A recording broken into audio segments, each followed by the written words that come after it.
Alright, so habang nagantay tayo ng order natin sa One Piece guys, so mag Dragon Ball muna tayo. So swerte kasi sobrang hype ng set na to. So swerte lang nakakuha tayo ng random packs. So tingnan natin kung anong random packs to. So ayun na nga guys, meron tayo dito FBO9, kaka-release lang nito nung Sabado. So sa bawat 10 merong promo, so parang sa One Piece din. So sobrang hype ng set na to dahil ang daming magagandang hits pwede makuha dito. So siguro simulan na natin, ihuli na natin tong promo pack nila. So let's start. Unang pack, yun, rare lang. Next pack, nice, SR.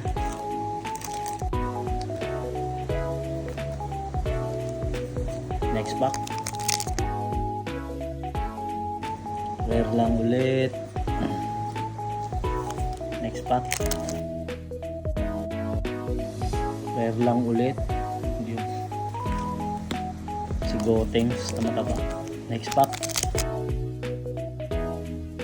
rare lang ulit. Next pack, rare lang ulit ni Gotenks. Next pack, rare lang ulit. Next pack, so far wala pa tayong hits. Last 3 packs, rare lang. Last 2 packs, yun lang din, rare lang din. And last pack, sawi yata tayo.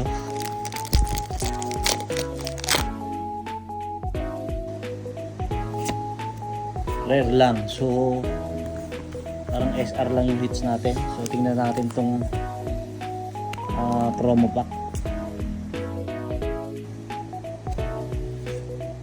Yun, no? Ang ganda. Promo lang siya. Energy marker. So yun lamang guys, wala tayong hits dun sa packs, pero ang ganda ng energy marker. So di ako sure kung magkano price nito. So salamat sa panonood. See you in next episode. Bye.